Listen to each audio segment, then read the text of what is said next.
Hey, what's up, everyone? Welcome back to the Entrepreneurs in Healthcare YouTube channel. As always, I'm your host. I'm Daniel Tribby, and I want to talk to you a little bit today about some other leadership-based ideas, okay?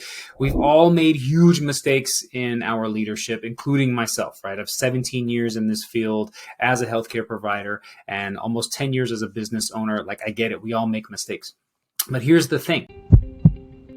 We pour so much time, energy, and effort into treating our patients that we often forget that we need to pour the same amount of time, effort, and energy into our teams. Okay, so I want to talk a little bit about having a duty mindset and what that looks like. I just wrote about this in my blog recently. If you haven't subscribed to that, go to coachtribby.com, hit the blog, subscribe to it, and you can see these writings every week, or check out the videos on the YouTube channel because that's what I base these videos off of. Okay, without further ado. So when we talk about having a duty mindset, there's 3 of these that you need to cultivate if you want to truly have the practice of your dreams and you want to limit staff turnover. All right, so the first duty you have to cultivate is you have to have a duty mindset as it relates to your team. I see so many people worry about their product or their service, but they neglect the machine that produces that product or service. That is a problem, okay? You can't just be focused on the product, the service, and neglect the people that are providing that to you, because you as the provider are often not the first, second, or sometimes even the third touch point. You usually are the third, fourth, or maybe even 5th touch point. Think about it. People call, or they get an email, or they walk in the door to sign in. They see a front office person, or they talk to somebody on the phone. Then they have an MA bring them back. That MA might take vitals or subjective, all those types of things before you even get in the room to see them. So you're maybe a quarter, if that, of the entire experience. So if we're not having this duty mindset to take care of the machine, that is our people, that help govern and run our practice alongside us, we're going to have a problem. And usually that problem looks like staff turnover. Okay, so as a leader, you need to be able to connect with your staff. And the best way to do that is to make sure you're sharing the vision for your practice with them so that they can also adopt that vision. If you got people on your team that aren't adopting the vision as to where you want to go or the identity that you have, you need to get rid of them and bring people in that actually are on board with where you want to take this ship, right? Let's just say we're all going to go for a sail. We're all going to get on a boat and we're going to go somewhere. But I'm not going to tell you where we're going to go, and I don't know how long it's going to take. We're just going to get on the boat and go. Cool. Who wants to go? We need to have direction. We need to have a map. We need to understand what the vision is for the practice so we can hand that down to our team.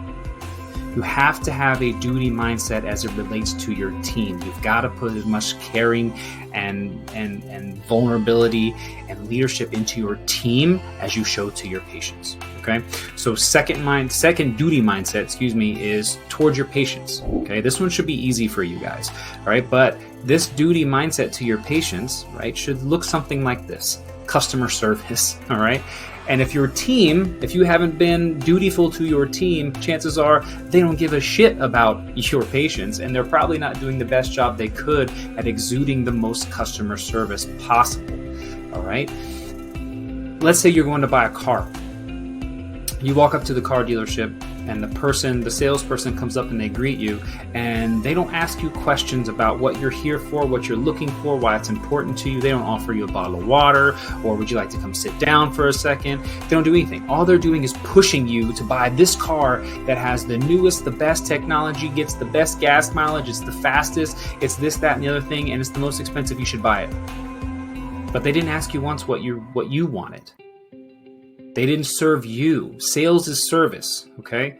It's not cheesy used car salesman, bad mustache type of sales, right? I'm talking about service as a form of sales. You are selling yourself, your product, and your service every time that you provide great customer service and value to your patients. This is something you have to do. You're not going back to that car dealership because that person didn't listen to you. So why are you so bold to think that these patients are going to come back to you if you treat them the same way? They're not They're absolutely not. First duty to your team, second duty to your customer service, and third and final duty is to your craft. I'm so tired of people living by this idea that if it ain't broke, don't fix it, okay?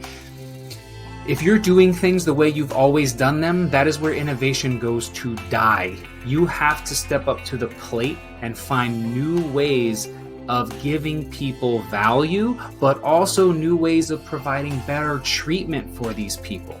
All right? If you went and got your certifications as a doctor or a therapist or whatever it might be, you have a certain amount of CMEs or CEUs that you have to maintain on a regular basis, right? It's a pain in the ass. I get it. We all have to do it. However, are you really taking time to learn new science inside of your particular niche of medicine that you can deliver to your patients? That's important. That's being dutiful to your craft. And the number one thing that's dutiful to your craft is you as a person. I hate to tell this to you, but your practice is only going to grow as much as you do as a person. We try to find time to grow our business or hire more people, or how do I get more surgeries done or more procedures, more patients, but we don't spend time growing ourselves as individuals. You are the biggest determining factor for your business. Are you its asset, or are you its biggest folly? That's entirely up to you. Have a duty to hone your own mindset, your own business skill set, your own craft. Those are my 3 duty mindsets. Those are the things that you've really got to concentrate on if you want to build a practice that attracts high quality patients who will refer more people to you, and a high quality staff who only want to work with you.